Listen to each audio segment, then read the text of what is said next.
Congratulations, आपकी बहू को बेटा हुआ है, अब दादी बन गई हैं। वाह बेटा, तूने तो बड़ी ही अच्छी खबर सुनाई है।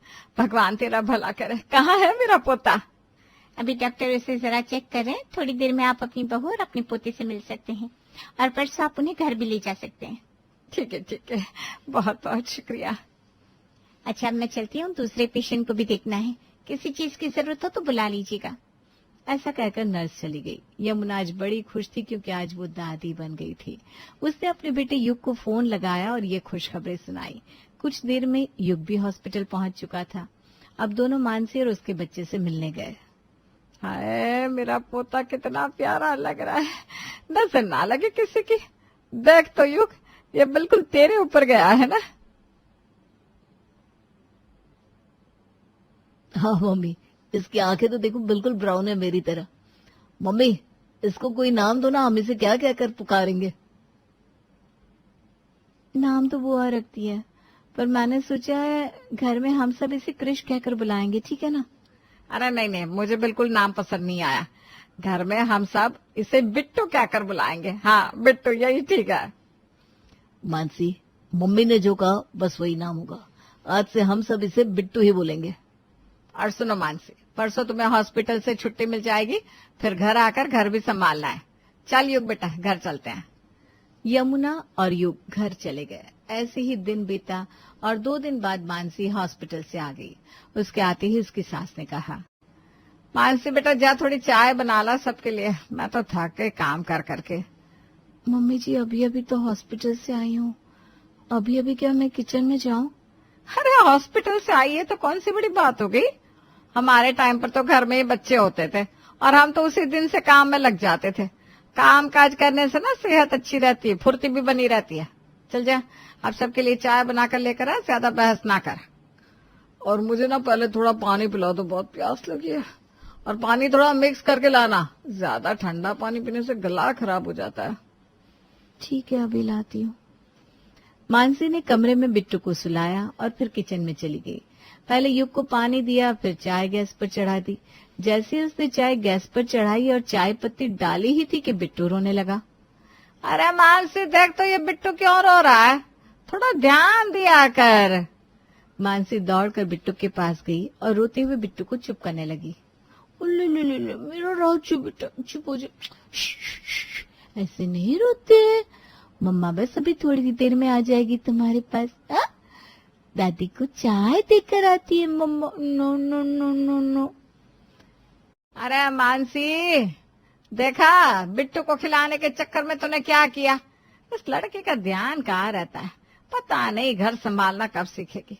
बिट्टू को चुप कराने गई तो वहीं जाकर बैठ गई। अरे देख, पूरी चाय जल गई।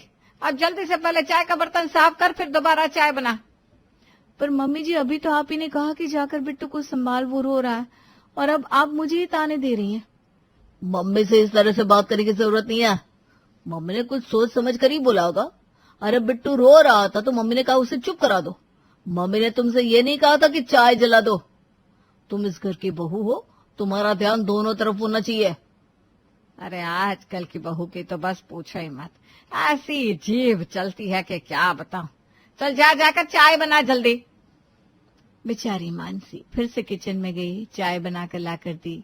अब मानसी थक चुकी थी।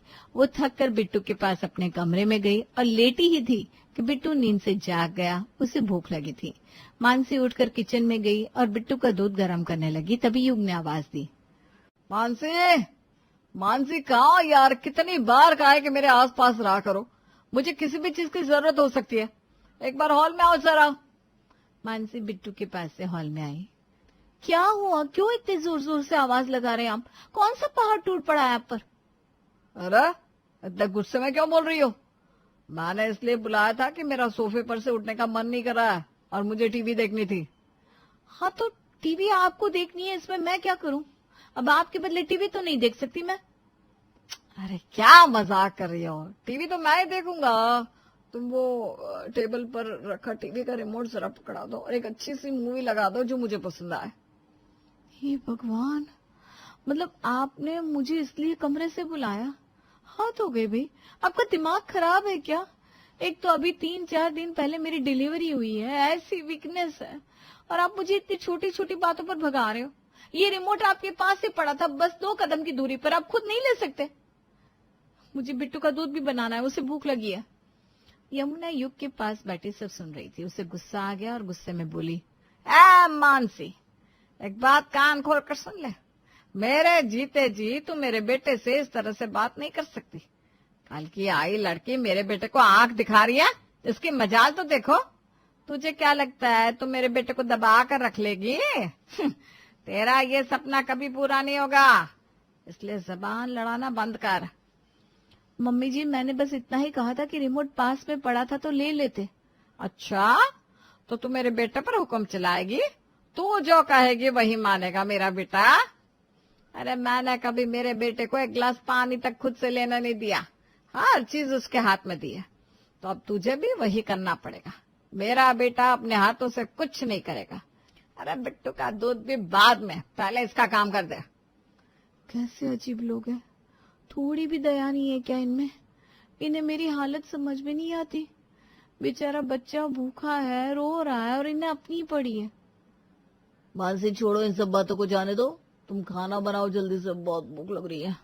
और आज खाने में कुछ अच्छा सा बनाना, आखिर हमारा बिट्टू पहली बार घर आया है। तभी यमुना को कुछ स्मेल आई। वो किचन में गई। मानसी भी दौड़कर उसके साथ किचन में गई। देखा तो सारा दूध उफन चुका था।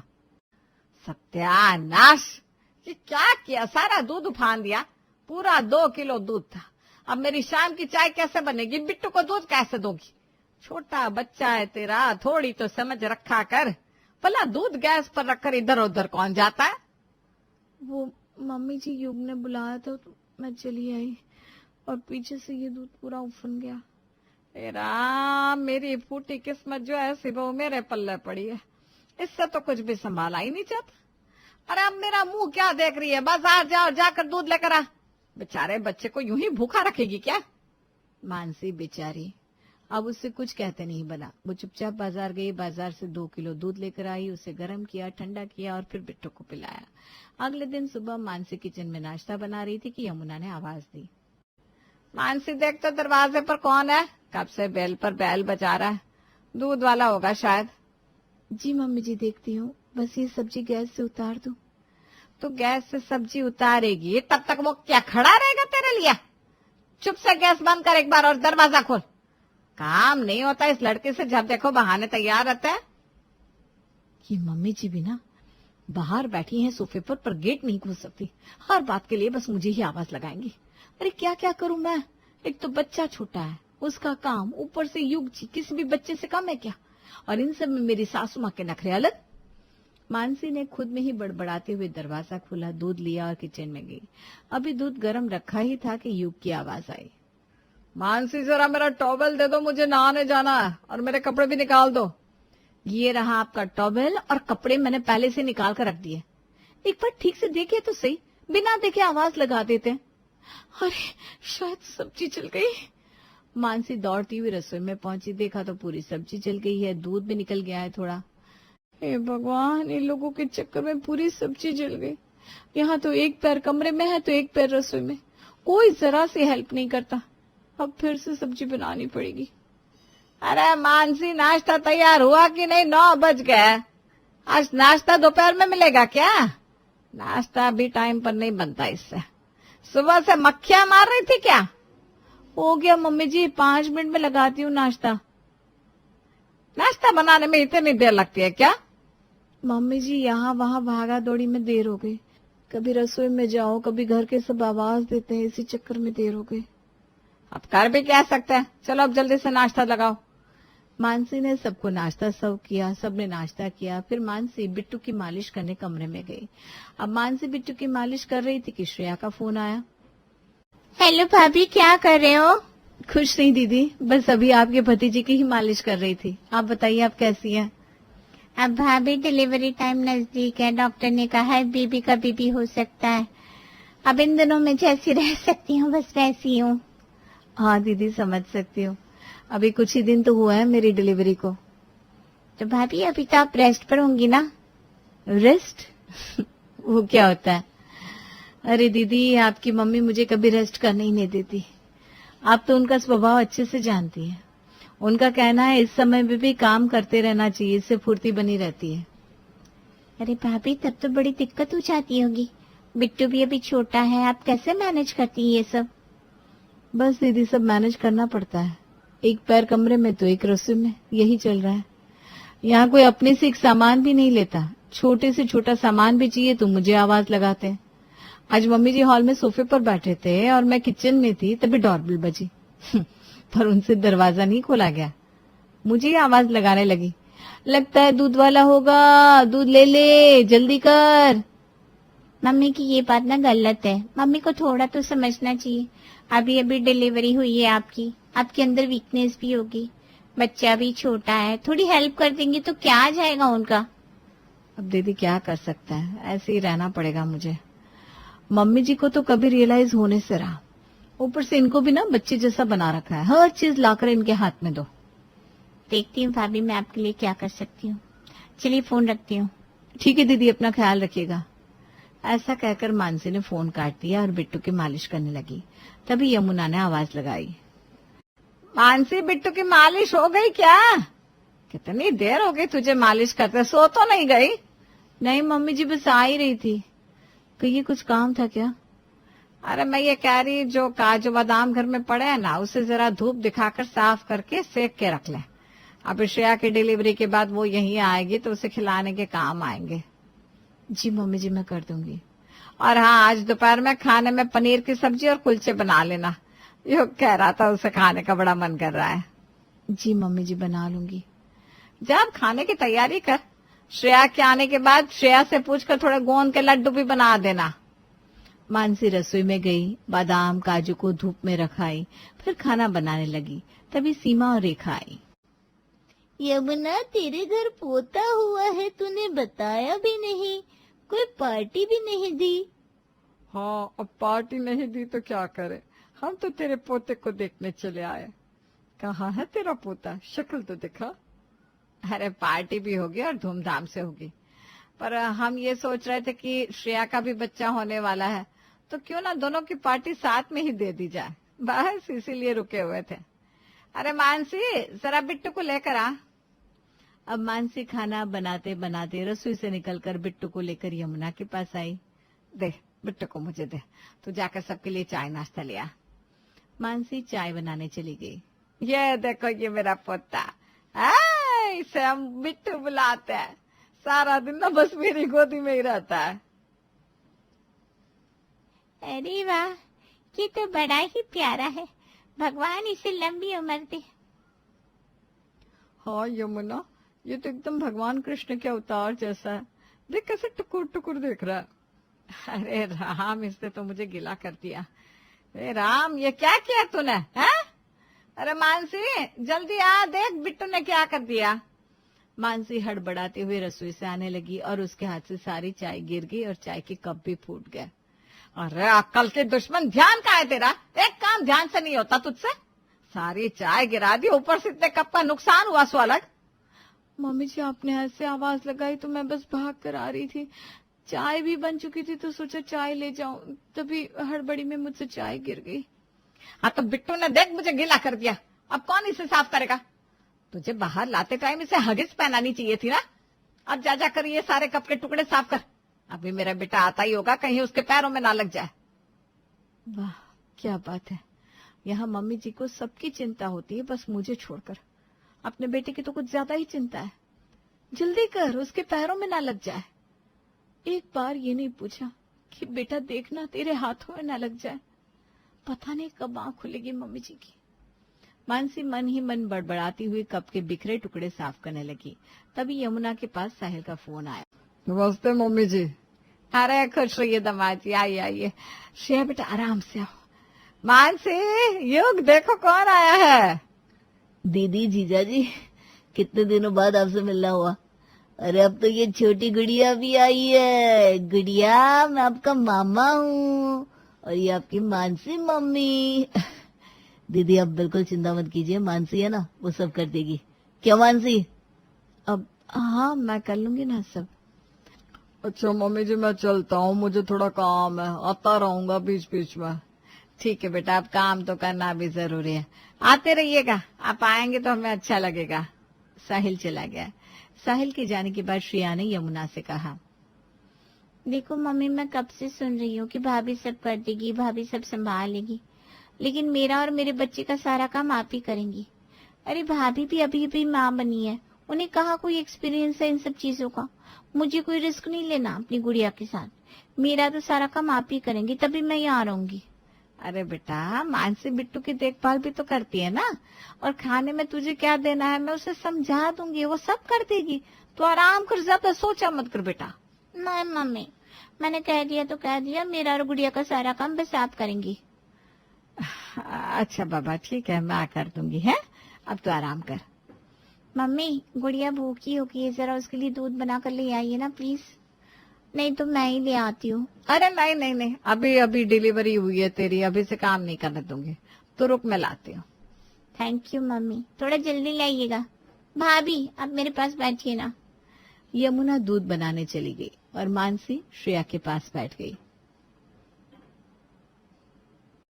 थैंक यू दीदी, मुझे पता है ये सब आपने मेरे लिए किया है, आपने मुझे समझा, उसके लिए दिल से थैंक यू। अरे भाभी, मैंने ऐसा कुछ भी नहीं किया, बस एक छोटी सी कोशिश की है। मेरा काम करते करते शायद मम्मी को रियलाइज हो जाए कि मम्मी आपके साथ कितना गलत कर रही थी, और मम्मी आपको समझने लग जाए। तभी यमुना दूध बनाकर ले आई और इसी तरह श्रेया के सारे काम यमुना करने लगी और काम करते करते थक जाती। हाय मेरे कमर, मैं तो थक गई, पूरा दिन भागा दौड़ी कर करके। बेचारी मानसी कैसे सब संभालती होगी, और मैं तो जरा सी भी उसकी मदद नहीं करती। काश उसके साथ मैंने अच्छा व्यवहार किया होता, थोड़ी मदद की होती। वो भी तो मेरी बेटी जैसी है, अब से मैं उसकी हेल्प कर दिया करूंगी। छोटे बच्चे को लेकर घर का इतना काम कैसे संभालती होगी बेचारी। तभी मानसी यमुना के पास आई। मम्मी जी, आज खाने में क्या बनाऊं?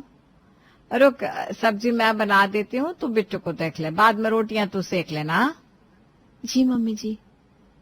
मानसी, एक गिलास ठंडा पानी देना जरा। युग बेटा, पानी खुद से लेकर पी ले, वो बिट्टू के पास है ना, पानी लेकर पी लेगा तो तेरे हाथ नहीं घिस जाएंगे। युग यमुना, अरे बहू आज तो बहुत ज्यादा गर्मी है, तो एक काम कर, खाने के साथ आज थोड़ा सलाद काट ले, थोड़ा ठंडा पेट में जाएगा तो अच्छा रहेगा। मैंने अभी रोहित के पापा से ढेर सारी सब्जियां मंगवा दी है। आप सही कह रही हो मम्मी जी, खाना तो ऑलमोस्ट बन ही गया है, मैं अभी सलाद काट देती हूँ, ये हेल्थ के लिए भी अच्छा होता है, मैं बस अभी लाई। तारा रसोई में जाकर एक प्लेट सलाद काट कर टेबल पर रख देती है, जिसे देखकर सास के तो तेवर ही बदल जाते हैं। अरे बहू ये क्या, 2 खीरे और 2 गाजर काट कर ले आई? अरे मैंने इतना खर्चा किया है सब्जियों पर, थोड़ा ज्यादा सब्जियां काट लेती। लेकिन मम्मी जी, इससे ज्यादा सलाद कौन ही खाएगा, ज्यादा काटने से सब्जियां वेस्ट हो जाएंगी। अरे बहू तुझे क्या पता, तुझे कुछ महीने हुए इस घर में आए हुए, अभी तो यहाँ के बारे में ज्यादा जानती नहीं है, सब लोग सलाद मांगते हैं। मैं तुझे सब्जियां धोकर ला देती हूँ, तू सब्जियां काट देना। इतना बोलकर सास रसोई में चली जाती है सब्जियां लेने। दरअसल तारा की शादी अभी कुछ समय पहले ही शर्मा परिवार में हुई थी, सब कुछ नया नया था उसके लिए, और तभी गर्मियां भी शुरू हो गई थी। लगता है ये लोग सलाद शौक से खाते हैं, अभी इन लोगों के बारे में ज्यादा जानती भी नहीं हूँ, धीरे धीरे सब जान जाऊंगी और सबका दिल जीत लूंगी। तारा सोच ही रही थी, तभी उसकी सास 2-3 बड़ी प्लेट सब्जियों से भरी और चाकू से लाकर थमा देती है, जिसे देखकर तारा के तो होश ही उड़ जाते हैं। चला, ये मैंने अच्छे से धो दिया, सबकी सब सब्जियां काट लें। पर मम्मी जी, हम किसी की दावत कर रहे हैं जो इतनी सारी सब्जियां। तुझे जितना बोला है ना उतना कर। अरे तुझे पता है मेरे परिवार का, या मुझे पता है, हैं? चला फटाफट बना दे, समय भी जाएगा इसमें। तारा हैरान परेशान, बेचारी 1 घंटे तक सलाद तैयार करती है। सास, दोनों बहुएं, ससुर सब डाइनिंग टेबल पर आ जाते हैं और खाना खाने लगते हैं। मम्मी जी, इतना सारा सलाद बनवाया है, आप तो बस प्याज ही खाए जा रही हैं, और ये खाना, ये इतना सारा सलाद कौन खाएगा? तो अब तुम मुझे खाने पर भी टोकेगी? खा तो रही हो ना, आराम आराम से खाऊंगी, बाकी सब भी तो है, वो सब भी खाएंगे। नैना भाभी, ये इतना सारा सलाद खराब हो जाएगा, आप भी थोड़ा खाइए ना। नहीं तारा, मुझे सलाद पसंद नहीं है। मैं तो बस खीरे का 1-2 पीस ही खाती हूँ। तुम खाओ। मुझे भी ज्यादा पसंद नहीं है भाभी, मैं तो बहुत कम ही खाती हूँ। अरे बहू तो खाना बड़ा अच्छा बनाती है, खाकर स्वाद ही आ गया, एकदम तीखा और चटपटा। थैंक यू पापा जी, पर आपने तो सलाद खाया ही नहीं। ये तो ज्यों का त्यों है। मम्मी जी ने कहा था आप सबको सलाद बहुत पसंद है। नहीं बहू, मुझे तो तीखा मिर्च मसाला चाहिए। आज सब्जियां वब्जियां मुझसे नहीं खाई जाएगी। ये सुनकर तारा और चौंक जाती है। मम्मी जी, जब कोई सलाद खाता ही नहीं तो बनवाई क्यों इतनी सारी? अब ये सब्जियां वेस्ट जाएंगी। अरे इतनी सी सब्जियां खराब होने से हम कौन सा गरीब हो जाएंगे? अभी मेरे दोनों बेटों ने खाना नहीं खाया, जब वो खाना खाने आएंगे तब वो खाएंगे सलाद। अब इतना सवाल मत कर, सासू मैं तेरी। तारा बेचारी चुप हो जाती है और अपने काम में लग जाती है। थोड़ी देर बाद तारा और नैना के पति लंच करने आते हैं तो तारा दोनों के लिए खाना लगा देती है, साथ में वो बचा हुआ सलाद भी लगा देती है। दोनों खाना खाने लगते हैं। रोहित जी, विकास भैया, आप दोनों सलाद नहीं खा रहे? हम थोड़े जल्दी में हैं, फटाफट खाना खाकर निकलना है, और वैसे भी हम दोनों भाई इतना शौक से सलाद नहीं खाते। हाँ तारा, अरे भाई हम कोई बकरी थोड़ी ना ये जो ये कच्ची सब्जियां खाएंगे, और इतना स्वादिष्ट खाना बनाया है एकदम चटपटा, इसके सामने ये हरी कच्ची सब्जियां कौन खाएगा? सही कहा विकास भैया। अरे तारा, तुम ही खाओ ये कच्ची सब्जियां। ये देखकर तारा के होश गुल दोनों खाना खाकर चले जाते हैं। पूरा घर खाना खा चुका था, सलाद के नाम पर सिर्फ प्याज खत्म हुई थी, बाकी सारी की सारी सब्जियां जो की त्यों। शाम तक रखूंगी तो बासी हो जाएगी। जब ताजी सब्जियां किसी ने नहीं खाई तो ताजी कौन खाएगा? इनको फेंक ही देती हूँ। तारा सब्जियां फेंक देती है और शाम हो जाती है। आज तो बहुत थक गई, शुक्र है सब काम निपट गया। अब आराम से अपने कमरे में जाकर एसी की ठंडक में आराम करूंगी। गर्मी में भी रसोई संभालना बड़ा भारी हो जाता है। तभी सास रसोई में चली आती है और फिर से 3 प्लेट कच्ची सब्जियों से भरकर तारा को पकड़ा देती है। अरे बहू, मैं सब्जी मंडी गई थी ना, ये गाजर, खास सलाद वाली गाजर लेकर आई हूँ सब्जी मंडी से। मुझे वहाँ पे ना ये ककड़ी भी दिख गई। अरे भाई मौसम है इनका, तो सोचा ले लेती हूँ, सलाद में काम आएंगी। इतना शौक से खाते हैं सब। ले, इन सबको काटते हैं। लेकिन मम्मी जी, यहाँ तो सलाद कोई खाता ही नहीं है। आपने भी तो सलाद के नाम पर सिर्फ प्याज खाई है। सारा सलाद वेस्ट हो गया, मुझे फेंकना पड़ा। अरे बहू, आज मन नहीं होगा किसी का, इसलिए नहीं खाया। देखना, रात में सब खाएंगे। वैसे भी रात में सब हल्का खाना ही लेना चाहते हैं, तो फटाफट से काट दे सारी सब्जियां, देखना सब खा जाएंगे। लेकिन मम्मी जी, खाना बनाने में ऑलरेडी इतना टाइम लग चुका है।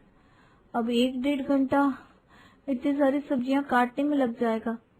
ओहो बहू रानी, ये आपका ससुराल है, आपका मायका नहीं है। ससुराल में सास का कहा मानना पड़ता है। चलो काटो फटाफट से ये सारी सब्जियां और खाना लगाओ। सास बाहर चली जाती है और तारा बुझे मन से सब्जियां काटने लगती है। अच्छा खासा फ्री हो गई थी, फिर से मेरी सासू माँ को सलाद का भूत चढ़ गया। अरे जब कोई खाता ही नहीं तो इतना टाइम और सब्जियां वेस्ट क्यों करवानी है? तारा गुस्से से जलते भुनते सलाद काटकर खाना लगा देती है, पर दिन की तरह रात में भी कोई सलाद नहीं खाता। मम्मी जी, आज भी किसी ने सलाद नहीं खाया, इतना क्यों कटवाती हो फिर? अरे नहीं खाया तो खाया करो, पता है कितना फायदा देता है, बीमारियों को पास भी नहीं फटकने देता। अभी तो सही कह रही है बहू। अब अपनी सास को ही देख लो, रोजाना प्लेट भरकर सलाद खाती है, तभी तो ना सोते वक्त इनके पैरों में दर्द होता है और ना सुबह उठते सर में दर्द। ससुर तारा की साइड लेकर अपनी पत्नी को छेड़ने लगते हैं। हाँ जी, आप भी उड़ा लो मेरा मजाक। अरे इस उम्र में थोड़ा बहुत दर्द तो हो ही जाता है। और बहू तो ये मत सोच के सलाद कौन खा रहा है कौन नहीं, बस टाइम से रोजाना इतना ही बनना चाहिए। बात आई समझ में? ठीक है मम्मी जी, जैसा आप कहें। ऐसे ही बहुत दिन बीत जाते हैं। सुबह और शाम तारा को ढेर सारी सब्जियां काटनी पड़ती। एक दिन बची हुई सब्जियां वो फेंक रही थी तो पड़ोस की 2 औरतें वहां आती हैं। अरे नीता बहन, शीतल बहन, आओ आओ, बड़े दिनों बाद नजर आई हो। अब ऐसी गर्मी में एसी से कौन निकले? अब आ तो गए रीता बहन, लेकिन ये इतनी सारी सब्जियां तेरी बहू फेंक क्यों रही है? अरे वो बची हुई बासी सब्जी है, शाम में और ताजा बन जाएगी। अरे तो इतना पैसा आ रहा है क्या जो इतनी इतनी सब्जियां रोज फेंक रही हो? मैं रोज बाहर से देखती हूँ तेरी बहू को सब्जियां फेंकते हुए। अब इस पे भला बहू की क्या गलती है? नहीं नहीं है ना, अभी हाथ पड़ा नहीं है, कौन सा सामान कितना बनेगा कितना कटेगा, ज्यादा काट लेती है फिर फेंकना पड़ता है।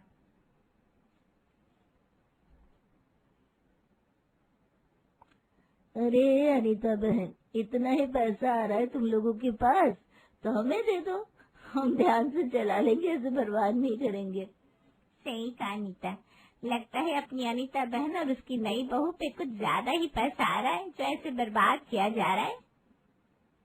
अरे तुम लोग गलत समझ रहे हो, कच्ची सब्जियां तुमको भी खानी चाहिए। बॉडी देखो अपनी फूल के कुप्पा सी हो गई है, 2 रोटी ज्यादा की वजह से। 2 प्लेट सलाद खाओगी तो ये जो 2-2 फुट एक्स्ट्रा मांस चढ़ा है ना, ये हल्का हो जाएगा। अरे हमने थोड़ा सा बोल क्या दिया, तुम तो बेइज्जती करने पे तुलाई बहन। चलो शीतल बहन, हमें इनके मुंह नहीं लगना। इतना बोलकर दोनों नाराज होकर जाने लगती है, तभी सास पीछे से उनको आवाज लगाती है, अरे जाओ जाओ, पर अपने खाने में कच्ची सब्जियां जरूर ऐड करना, अरे ये फूलती हुई बॉडी रुक जाएगी।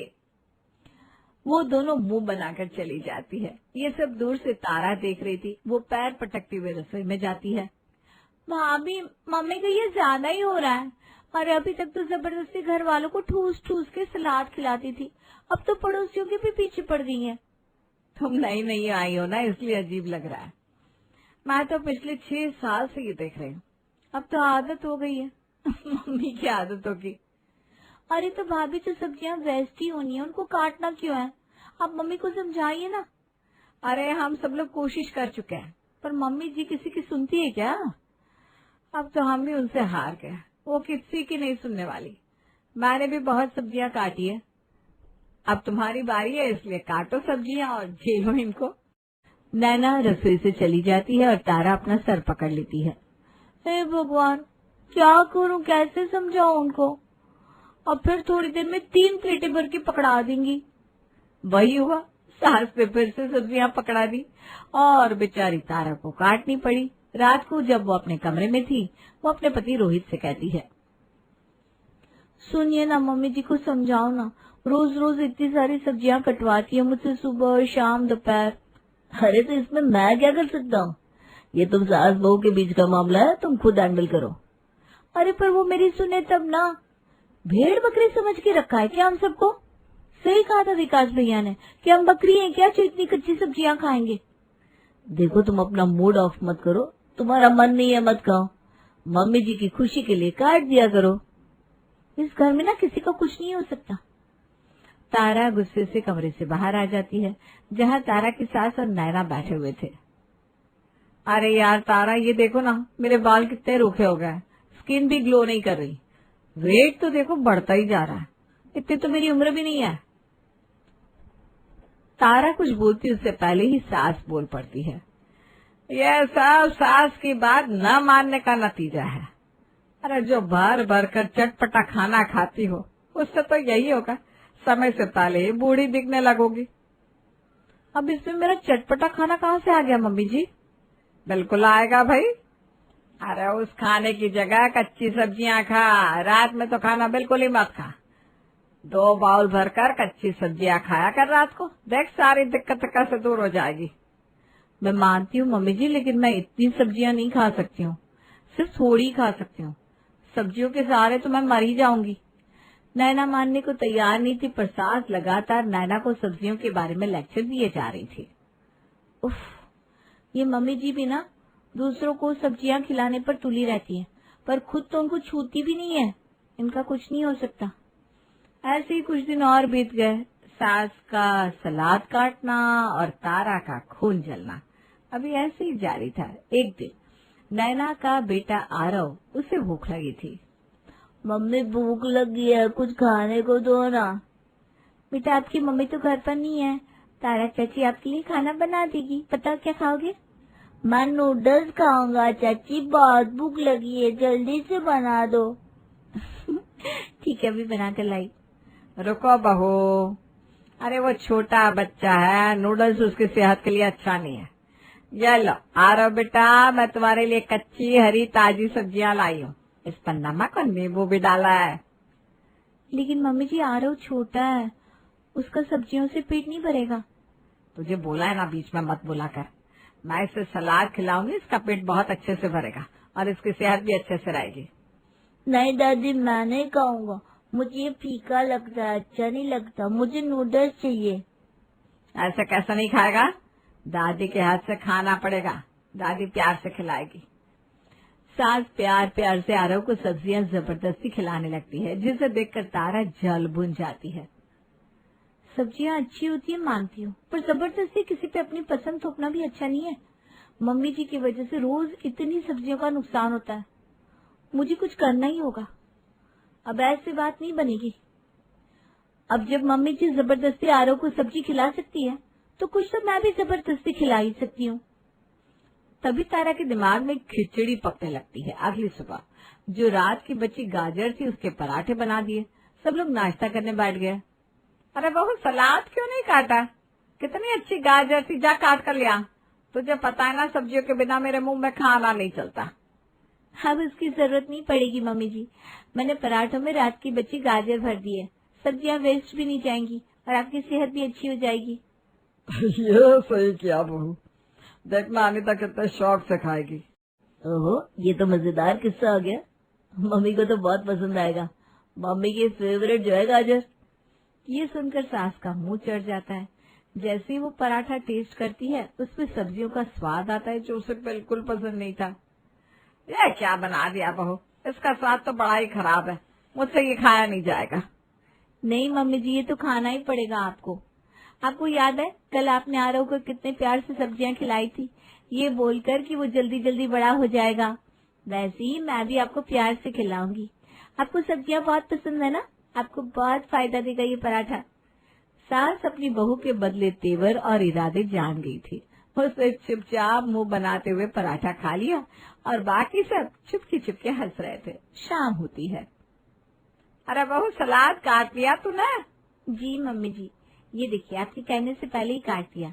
अब तो आपको पहले ही तैयार मिलेगा। क्या बात है बहू, बड़ी भूख लगी है, जल्दी से खाना लगा दे। जी अभी लगाती हूँ। रात के डिनर में आज तारा ने खीरे के पराठे बनाए थे। ये क्या है बहू, दिन में गाजर के पराठे, अब खीरे के पराठे, ये भला किससे खाया जाएगा? अरे क्यों नहीं खाया जाएगा, बहू ने तेरे स्वाद के मुताबिक खीरे से भरपूर बनाया है, खाकर देख तो जरा। अब मिला ना मम्मी की टक्कर का कोई। हाँ, बेचारी सासू माँ, आप तो हमेशा बहू की साइड लेते हो जी। अरे ये बनाया अच्छी बात है, साथ में कुछ और भी बना लेती। सुबह से भूखी हूँ, सोचा था अब कुछ अच्छा मिलेगा। बहू तो जा, मेरे लिए कुछ अच्छा बना ला। सॉरी मम्मी जी, पर अभी तो आपको यही खाना पड़ेगा। इतने दिन में अब मैं समझ गई हूँ सब्जियाँ कितनी जरूरी है, इसलिए अब से दोनों टाइम हरी सब्जी के पराठे ही बनेंगे। ये देखकर बेचारी सास ने अपना सर पकड़ लिया और उस बेस्वाद खीरे के पराठों को खाकर अपना पेट भर लिया। रात के 2 बजे वो उठकर बैठ जाती है।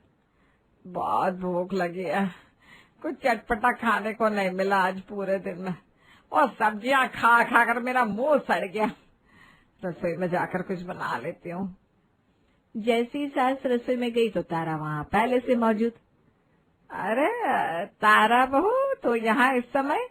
जी, वो बची हुई सब्जियां फ्रिज में रखना भूल गई थी ना, सुबह प्याज के और ककड़ी के पराठे भी तो बनाने हैं।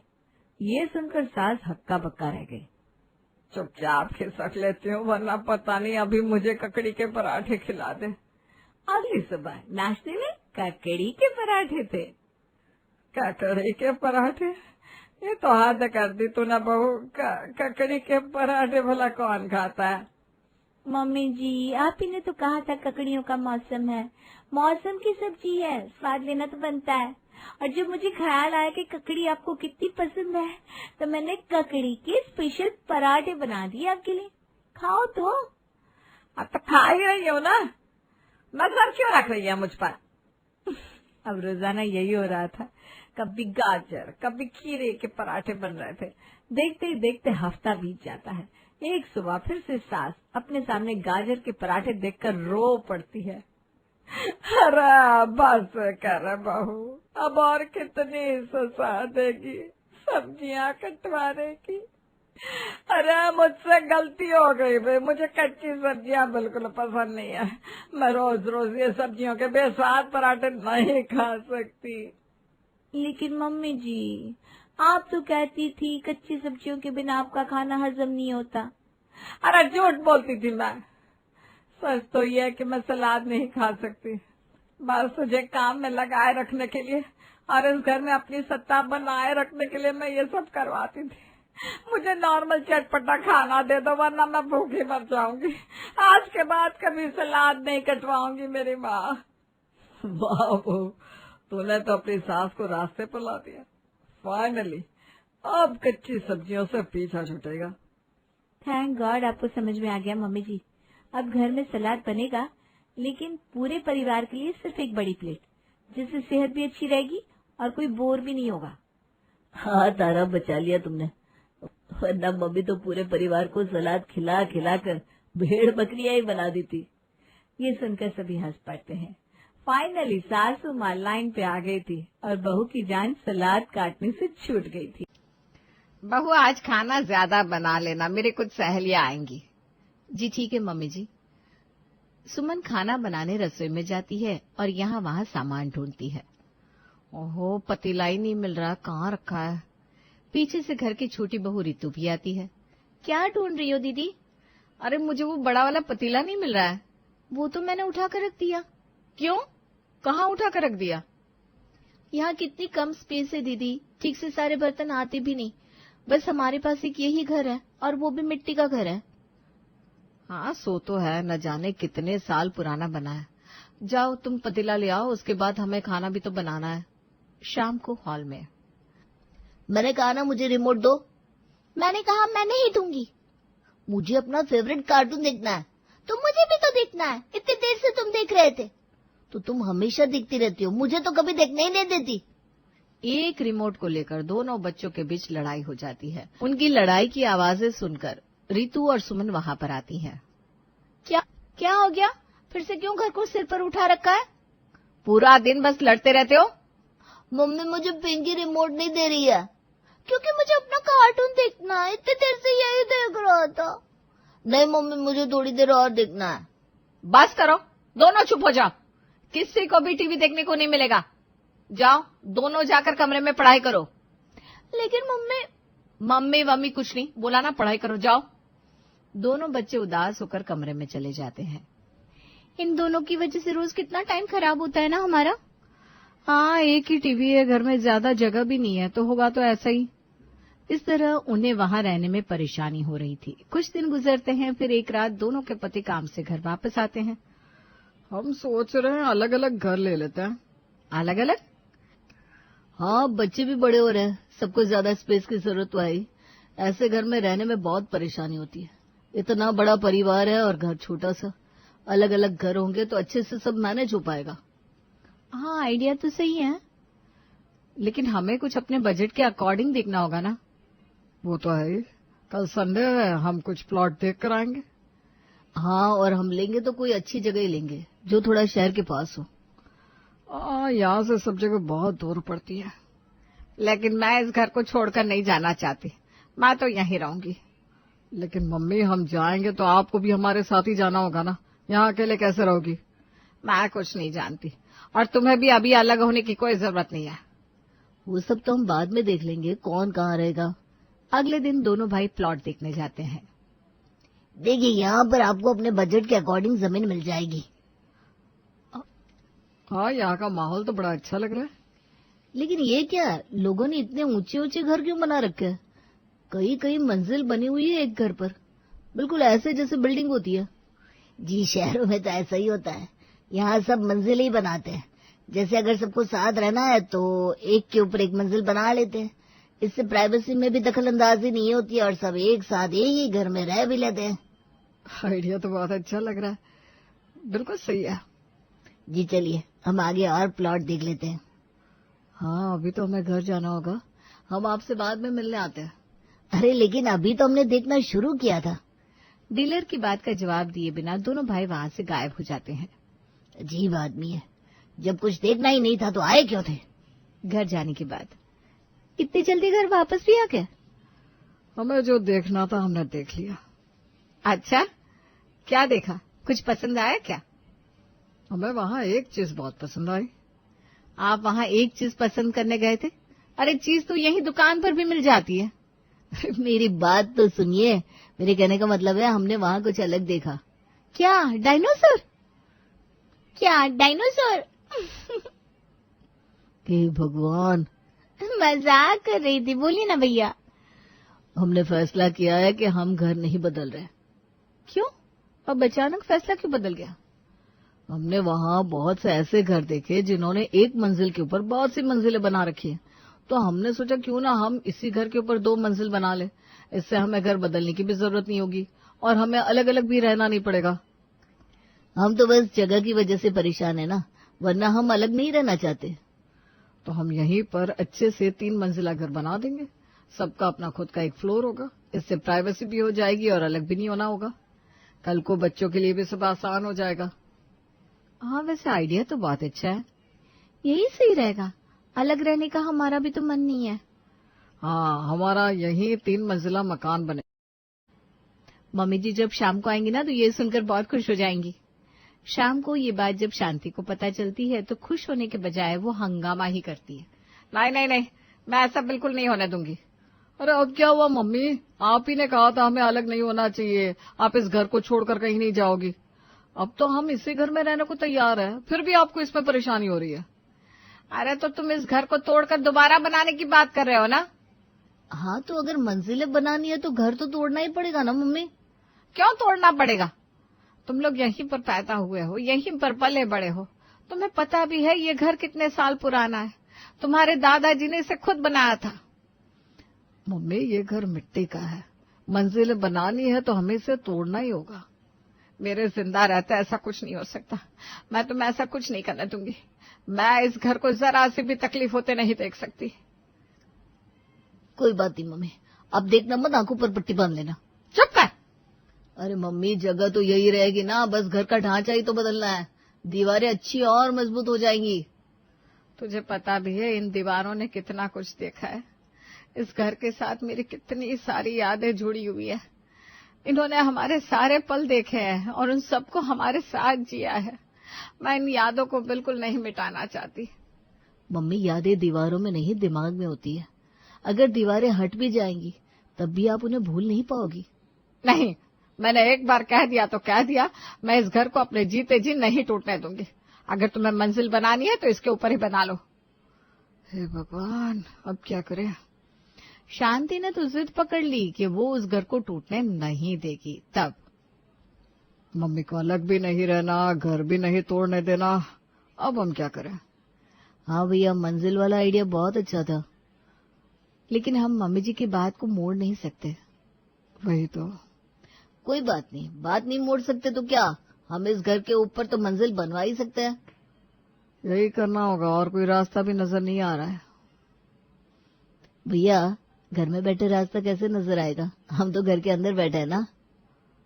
हे भगवान, दोनों पति पत्नी एक जैसी बातें करते हैं। मेरा मतलब था और कोई चारा नहीं है हमारे पास। तो भैया, हमें वैसे भी चारा खाना नहीं है, तो चारा रखकर अपने पास क्या करेंगे। अरे तुम ना। भैया मजाक में बोल रहा था। अच्छा, हम कल ही घर बनाने के बारे में बात कर लेते हैं बस। मजबूरन उन्हें उसी मिट्टी के घर के ऊपर 2 मंजिलें बनवानी पड़ती है। घर में काम शुरू हो जाता है। भैया, ऐसे घर बनाओगे तो मजबूती की कोई गारंटी नहीं हमारी। कोई बात नहीं भैया, तुम घर बना दो, बाकी हम देख लेंगे। लेकिन इस मिट्टी के ऊपर घर मजबूत नहीं बन पाएगा। सीमेंट का घर कैसे बनाए।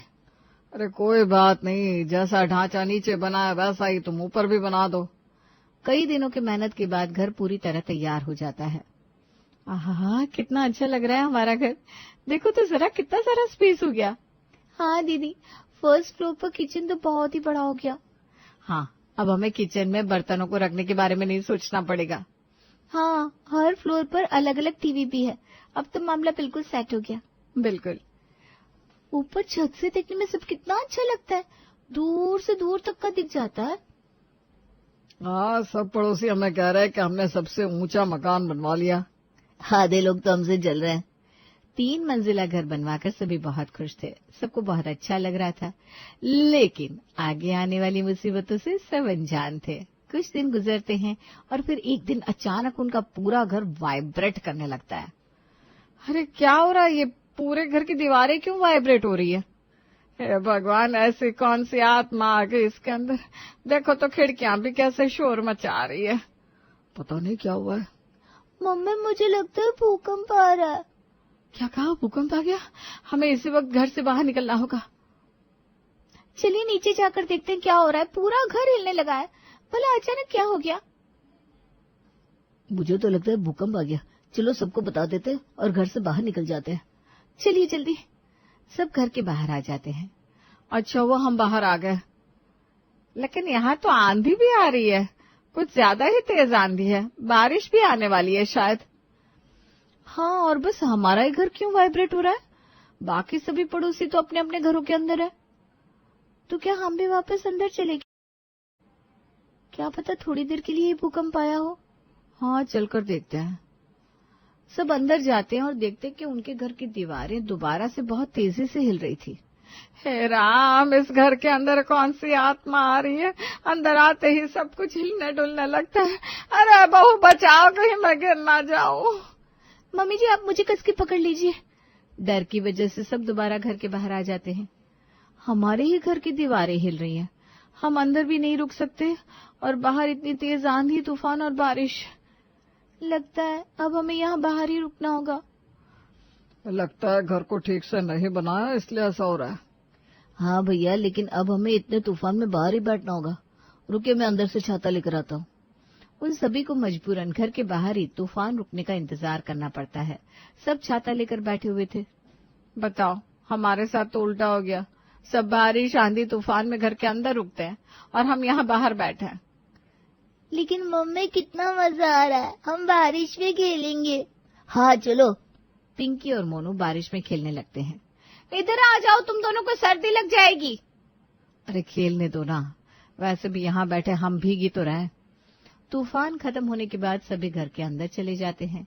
घर की नींव इतनी कमजोर थी कि घर किसी भी तरह का प्रेशर नहीं झेल पा रहा था। कुछ दिन बाद, क्या आपने उनसे बात की? क्या बोला उन्होंने? हमारा घर ऐसे तूफान में हिल क्यों रहा था?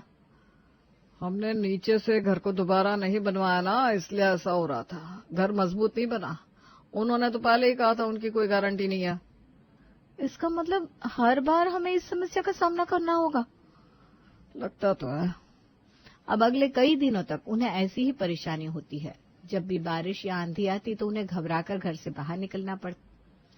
एक दिन इतनी तेज बारिश आती है कि रितु, जो 2nd फ्लोर पर थी, वो आराम से सोफे पर बैठी थी और उसके ऊपर बहुत सारा पानी गिरने लगता है। अरे, अब इतना पानी कहाँ से आ रहा है? जैसे रितु ऊपर देखती है तो वो देखकर हैरान हो जाती है। बारिश में उनकी छत ही उड़ गई है, जिसकी वजह से सारा पानी उनके घर के अंदर आ रहा था। हे भगवान, अब यही देखना बाकी रह गया था। हमारा घर अब घर नहीं रहा, ओपन हाउस बनकर रह गया। डायरेक्ट खुले आसमान का नजारा लो। अरे ऐसे क्यों खड़ी हो? सारा सामान हटाओ, नहीं तो सब सामान खराब हो जाएगा। सभी मिलकर उस फ्लोर का सामान नीचे वाले फ्लोर पर शिफ्ट करते हैं। बारिश आना तो हमारे लिए सबसे बड़ी सजा बन जाता है। अब देखो बारिश में कितना काम करना पड़ रहा है। बताओ, ऐसा भी होता है कि एक बारी में छत ही उड़ जाती है? शुक्र मनाओ कि बस छत ही उड़ी है, पूरा का पूरा घर नहीं उड़ कर गया। मुझे नहीं लगता कि इन हालात में अब ये घर बचेगा। दीदी शुभ शुभ बोलो ना, ऐसा नहीं बोलते। अरे तुम ही देखो ना, कितना परेशान होना पड़ रहा है। इससे अच्छा होता हम अलग अलग घर ही ले लेते। क्या फायदा हुआ इस मंजिल को बनाने का? एक मंजिल तो वैसे ही उड़ गई, अब सारा सामान वापस 1st फ्लोर पर शिफ्ट करना पड़ रहा है। तुम लोगों का ही मन कर रहा था मंजिल बनाने का, लो देख लो। जैसे तैसे करके सामान शिफ्ट किया जाता है। सब प्लानिंग कर रहे थे कि कैसे 2nd फ्लोर को फिर से रिपेयर किया जाए।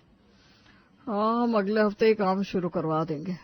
इस बार ना थोड़ा ज्यादा मजबूत काम करेंगे, दोबारा छत उड़नी नहीं चाहिए। लेकिन उन्हें क्या पता था, अभी तो एक और समस्या थी जो उनका इंतजार कर रही थी। एक दिन जब सब सो रहे थे तो सुमन उठकर देखती है अपने कमरे में सामने रीतू का बिस्तर। वो हैरान हो जाती है, अरे तुम्हारा बिस्तर यहाँ कहाँ से आ गया? दीदी हम तो अपने कमरे में ही सो रहे थे, आप हमारे कमरे में आई हो। अगर आपको आना ही था तो आ जाती, लेकिन बिस्तर लेकर क्यों आ गई आप? अरे बोला हम ऐसे बिस्तर लेकर क्यों आएंगे? अजीत देखिए ना क्या हो रहा है ये। रजत और रोहन भी उठते हैं। तुम दोनों तो ऊपर फर्स्ट फ्लोर पर थे ना, ग्राउंड फ्लोर पर कैसे आ गए? क्या हम फर्स्ट फ्लोर पर आ गए? लेकिन क्या हम ग्राउंड फ्लोर पर आ गए? First floor? क्या हो रहा है ये सब? मुझे लगा था कि हम कहीं बहुत ऊंचाई से गिर रहे हैं, लेकिन मुझे लगा ऐसा सपने में हो रहा है। सब बाहर जाकर देखते हैं तो फर्स्ट फ्लोर और ग्राउंड फ्लोर दोनों मर्ज हो गए थे। लो जी, एक फ्लोर की छत उड़ गई और अब तो बीच में से एक फ्लोर गायब ही हो गया। इस घर में तो हमें दिन में तारे ही दिख रहे हैं। सिर्फ तारे ही नहीं, न जाने क्या क्या दिखा दिया इस घर ने। ऐसा घर भला किसी ने देखा ही नहीं होगा। तभी वहां शांति आ जाती है। बेटा घर का थोड़ा नक्शा बदल नहीं क्या? आज कुछ अजीब अजीब सा लग रहा है। मैं ऊपर फर्स्ट फ्लोर पर जा रही थी लेकिन घूम फिर कर वापस यहीं आ गई। मम्मी थोड़ा बहुत नहीं, घर का नक्शा पूरा ही बदल गया है। इस बात से सब बहुत परेशान हो रहे थे। हम ऐसे घर में कहाँ फंस गए? हमें जल्दी इस घर का कुछ करना होगा। इसका तो पूरा नक्शा ही बदल गया है। ऐसे तो हम इस घर में नहीं रह पाएंगे। हाँ भाभी, कुछ तो सोचना ही होगा। सभी घर को ठीक करने की प्लानिंग में लगे हुए थे, क्योंकि ऐसे घर में भला कौन ही रहना चाहेगा। लेकिन उन्हें नहीं पता था कि अभी आगे उनके लिए एक और सरप्राइज बचा है। एक दिन जब सब बाहर घूमने जा रहे थे तब, ताला ठीक से लगा दिया ना? हाँ दीदी। चलो चलते हैं। लेकिन आज मौसम थोड़ा खराब लग रहा है। वैसे भी हम खराब मौसम में इस घर में नहीं रह पाते। अच्छा है कि कहीं बाहर जा रहे हैं। सब गाड़ी में बैठकर चले जाते हैं, लेकिन जब वापस आकर देखते हैं तो सबके होश उड़ जाते हैं। हमारे घर को क्या हो गया? हम इसे कैसा छोड़कर गए थे और कैसा आकार का पा रहे हैं? आज तेज बारिश आई थी, लगता है इसमें हमारा पूरा घर ही ढह गया। सब मिट्टी में मिल गया। हाय मेरा घर, इसे क्या हो गया? मिट्टी का घर अब मिट्टी मिट्टी हो गया। माँ, मम्मी हमारा घर टूट गया, अब हम क्या करेंगे? पता नहीं बेटा, इससे अच्छा हम पहले ही पूरा घर तोड़कर दोबारा अच्छे से बना लेते, या फिर बनाते ही नहीं। कम से कम पहले जो था उसमें अच्छा खासा काम तो चल रहा था। इन मंजिलों के चक्कर से अब तो हमने सब चीजों से हाथ गंवा दिया। पहले बेशक कम जगह थी, पर गुजारा तो अच्छा हो रहा था। अब तो इतना पैसा भी गया और घर भी। शुक्र है हम बाहर गए थे, अगर अभी घर के अंदर होते तो सब हमारे ऊपर ही गिर जाता। हाँ दीदी।